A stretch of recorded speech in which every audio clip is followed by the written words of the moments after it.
கர்த்தருடைய நல்ல நாமம் உயர்த்தப்படுவதாக. மல்கியா 1:9. தேவனுடைய சமூகத்தை நோக்கி கெஞ்சுங்கள், அப்பொழுது நம்மேல் இறங்குவார் என்று வாசிக்கிறோம். நேக நேரம் நம்முடைய சூழ்நிலை நிமித்தமாய் தேவனை விட்டு, தேவ சமூகத்தை விட்டு நாம் தூரம் போகிறோம். ஆனால் தேவன் சொல்லுகிறார், மறுபடியுமாய் நாம் தேவ சமூகத்தை நோக்கி பார்க்கும் பொழுது அவர் நமக்கு நிச்சயமாகவே இறங்குவேன் என்று சொல்கிறார். ஏனென்றால் இதே அதிகாரம் 2 நான் உங்களை சிநேகித்தேன் என்று கர்த்தர் சொல்கிறார் என்று வாசிக்கிறோம். நம்மை நேசிக்கிற கர்த்தர், ஆகவே தான் தம்முடைய சொந்த இரத்தத்தை நமக்காக சிந்தி நம்மை மீட்டெடுத்திருக்கிறார்.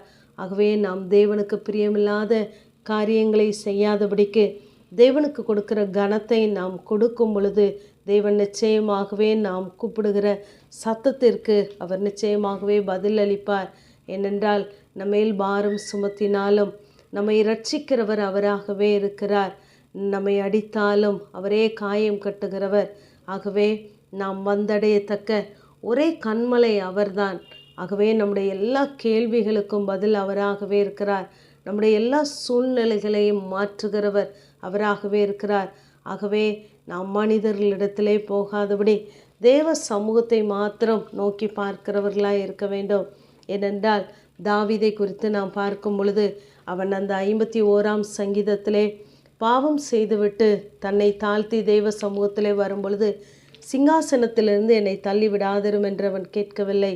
உமது சமூகத்தை விட்டு என்னை தள்ளாமலும் உடைய பரிசுத்த ஆவியை என்னிடத்திலிருந்து எடுத்துக்கொள்ளாமலும் இரும் என்று சொல்லி தேவனை பார்த்து கெஞ்சுகிறார். ஏனென்றால் தேவ சமூகத்தில்தான் நமக்கு வேண்டிய பரிபூர்ண ஆனந்தமும் அவருடைய வலது பரிசத்திலே நித்திய பேரின்பமும் இருக்கிறது. அவர் சமூகத்திலே கனமும் மகிழ்ச்சியும் இருக்கிறதாம். வல்லமையும் மகிமையும் தெய்வ சமூகத்தில் இருக்கிறது என்று சொல்லி வேதம் சொல்கிறது. ஆகவே நாம் தெய்வ சமூகத்தில் இருக்கிற தெய்வீக சந்தோஷத்தை நாம் அனுபவிக்கிறவர்களாக இருப்போம்.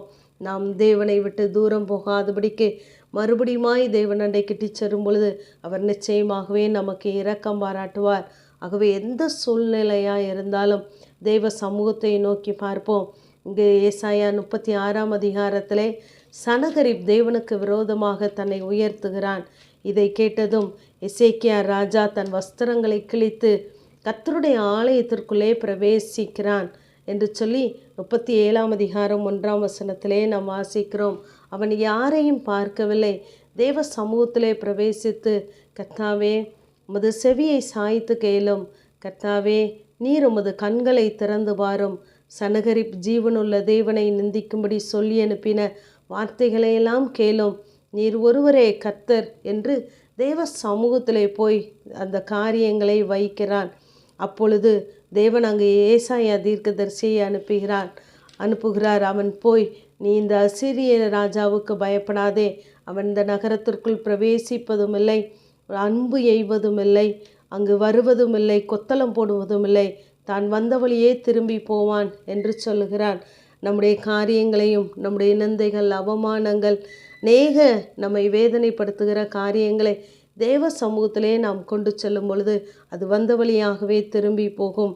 ஆகவே வருத்தப்பட்டு பாரம் சுமக்கிறவர்களாய் இருக்கிற நீங்கள் கர்த்தருடைய சமூகத்திலே வரும் பொழுது அவர் நிச்சயமாகவே நமக்கு இளைப்பாறுதலை தருகிறார்.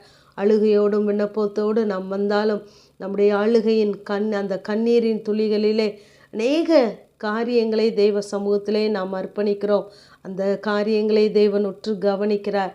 ஆகவே நம் பாரத்தை எல்லாம் தேவ சமூகத்திலே இறக்கி வைப்போம். அவர் நம்மை விசாரிக்கிறவரானபடியினால் உங்கள் கவலைகளை எல்லாம் அவர் மேலே வைத்து விடுங்கள் என்று வேதத்திலே வாசிக்கிறோம்.